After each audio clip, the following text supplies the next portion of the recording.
Okay, last video for the day. So I'm going to be discussing the war in Ukraine and whether I would deploy or not. So I made an offer to deploy. Nobody really resonated back to me on it. Russia-Ukraine war has been a proxy war, I think, since 2014. 2014, uh, Russia allegedly annexed Crimea.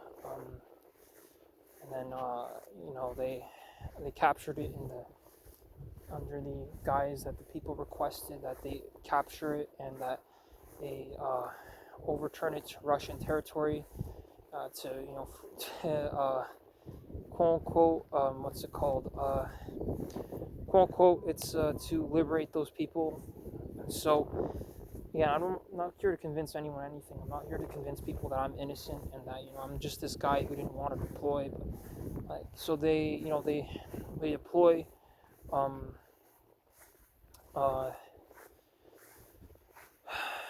um, you know, they deploy, and um, and then for 8 years they've been fighting. And then 2020, after the pandemic, you can imagine a shutdown that was pretty bad. Resulted in many jobs lost and economic downturn. And in a place like Russia, where it's cold, and so is Ukraine, and there's not really like any economic activity. The two countries, the proxy war turned into all-out war. So, like they're fighting. Uh, Russia obviously strikes first. I think they lost about 1,000 men a day. They said 1,000 men a day at some point. It was a bloodbath. The whole concept of the war was Russia basically expending its people, using them as human shields or cannon fodder. They took anyone into the war, anyone that was a man, whether they were a prisoner, whether or not, whatever. They fought harshly. They didn't come back alive. I think a lot of them, they didn't come back alive. Then Ukraine had like the backing of America and the rest of like the European Union, and they used drone strikes and their men and all that. Some trench warfare was used. Some pretty bad airstrikes from Russia towards the capital, people, refugees. So the war kind of just slipped out into like an all-out like a little altercation into all-out war.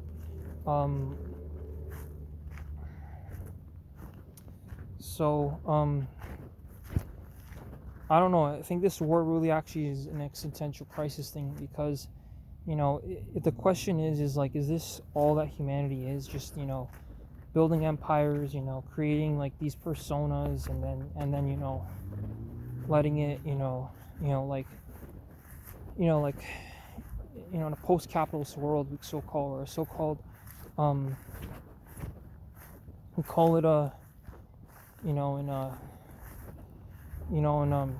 in late stage capitalism, right? And so like money was made, the people are there, they're all that. But the war is still happening, right? And the Russia and Ukraine aren't like terribly poor. Like they're poor, like don't get me wrong, and they're not nice places to live just in general. Having visited one of them, but like it's not like they were like a desert and you can't grow food there at all. And they're just cold countries where growing food is difficult and there's a lot of people. But the pandemic probably caused shit to hit the fan. So Russia took its stand and started to attack, and then it kind of backfired. I'm not talking about Israel and Palestine because it's not relevant to me personally. Not that like it's not like all these conflicts are tragic in my opinion, but also like I have to. The reason I'm making this video is because I can talk about how tragic it is and all that, but that's just venting. But a person who's like serious about themselves, like they're serious about their nationality and they're willing to do the manly thing to actually fight. I think that's more realistic and more honest because Canadians have died in this war for me to live a better life. And like I understand like it's a cowardice move for me to be here and like, just talking. And obviously, like like I don't endorse any war of any kind, but this one seriously has gone out of hand. And for me, my opinion, I just wonder like, if I should get involved, because like forever people might be asking me like why I didn't go, because it's not like I have anything going on here at home that's so much worth that's like, to stay for. And but also there's not like anything worth dying for either, so it's just kind of a lingering thought on my mind. The war is still waging forward. It's not slowing down. I never knew it would go out of hand, to be truthful.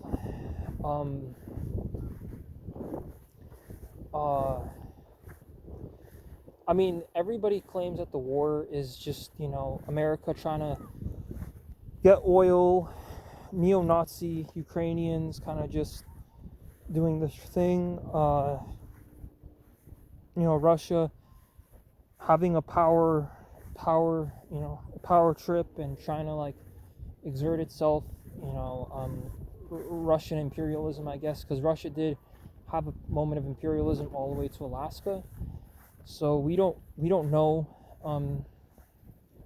Technically, it would be more reasonable for me to fight on the Russian side, but even then, that's like not totally logical. But if I were to go fight right now, like get my plane ticket, fly to Poland and fight, like again, I like people, they don't really take the war maybe seriously. Maybe the way that like the video games and all this shit makes it seem like a joke, but like these are actually people's lives, right? And so I don't do justice by talking about like this, through just the phone. But then again, there's no other way I can communicate this, because if I don't say anything, I feel as though, it's not going to change. I feel as though, I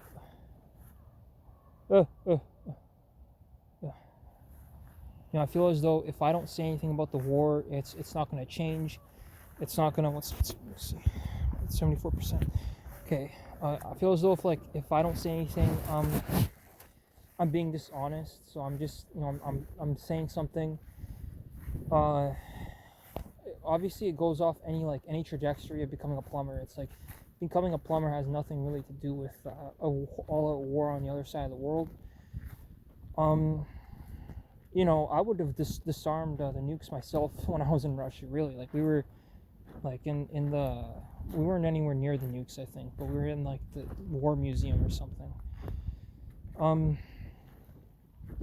No, I sound like I'm trying to disassociate myself, but I really am trying to like be here, right now. Like I know this existence is painful. I know it's not easy. It's very complicated, very, very complicated. Like,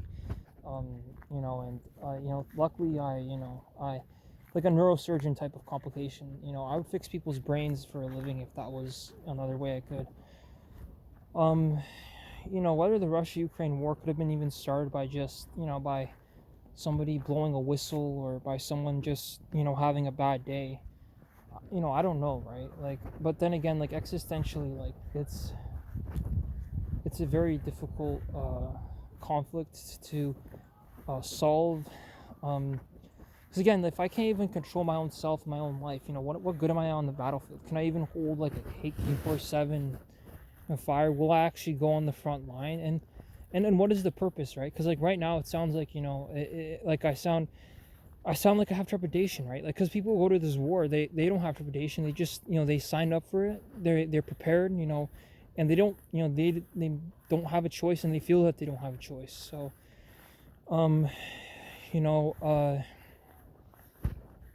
yeah, but the Russia-Ukraine war, Wall Street billionaires and oil companies trying to steal money from Ukraine, establish a central bank, expand the European Union, despite the fact that treaties, between Russia and Ukraine suggest otherwise. If both countries had the resources, which Russia definitely has the land to house its 100 million people, it's not like they have a billion people, they only have 100 million.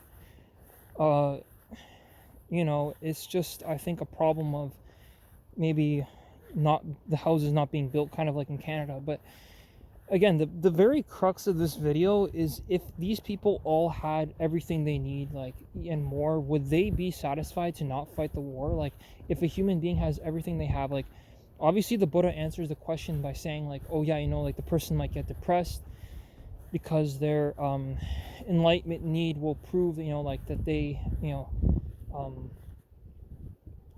because they're not suffering or something. They're suffering because they reach enlightenment, or they realize that existence is suffering, or that the root of all of suffering is desire. I mean, even if a person realizes that, I still think it doesn't change the, like, okay, these people can all change, but then it's like they're all changing for something. And again, it's the reason I make these videos. It's like you have these confrontations, you have these conversations, and then suddenly you put yourself in a position where people, they decide whether they like you or not, and then from there, you can draw your own conclusions. The hell, I'm just gonna put this back. Russia-Ukraine war. I mean, the refugees are coming here. That's how bad it is down there. But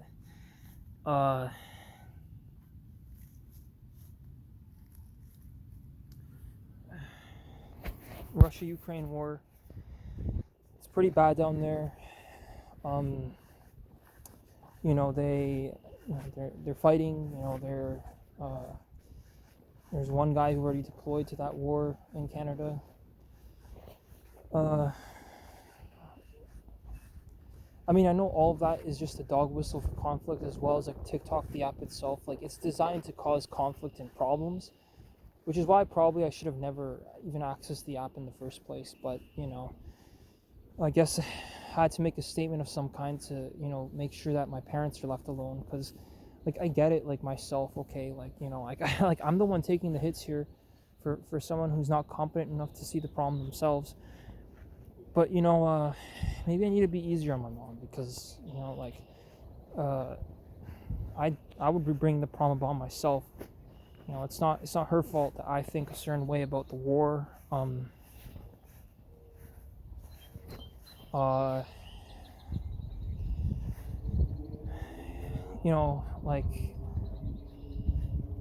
I think the war is definitely tragic. Again, like, whether it was caused by like a little action, like someone spitting, or caused by like banking issue or money, psychologically it really leaves a black hole after like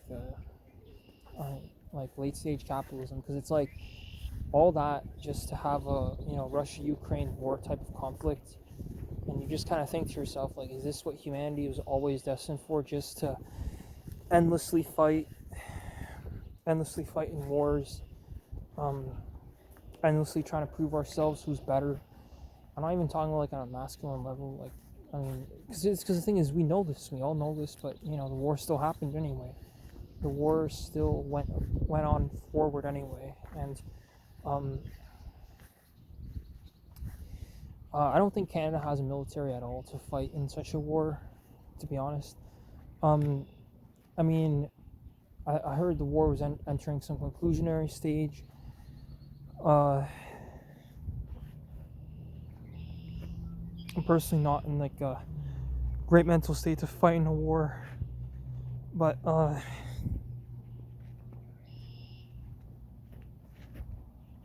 like I said,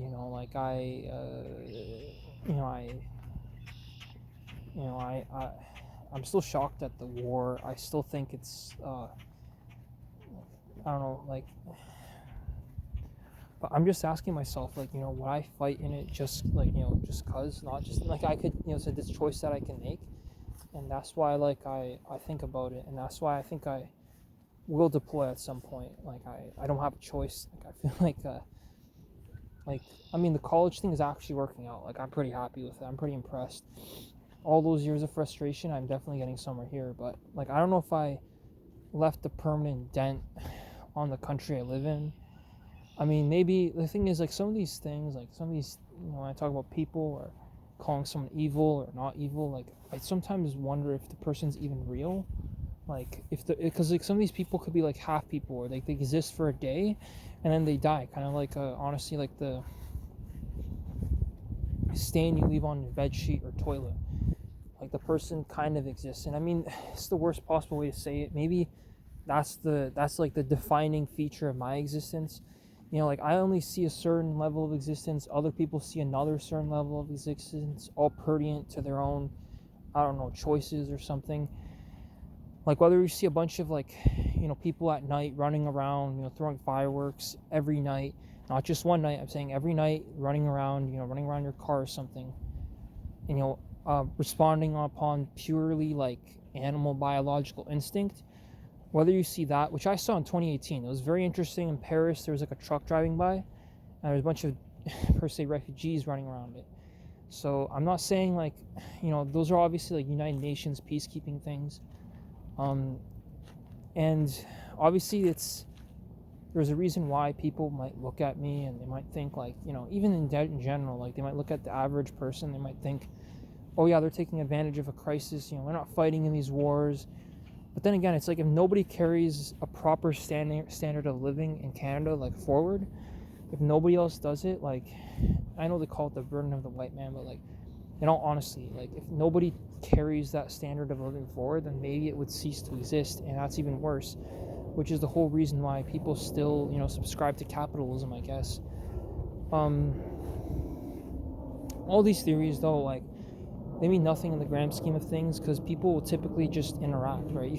You're trying to quantify people's interactions. You're trying to like I don't know. I think people just interact with the world naturally. I think they naturally interact. Like, I don't believe, I believe naturally that the person will naturally, find their talent, find what they're good at, and honestly, some people are hardwired pre-birth. But again, like,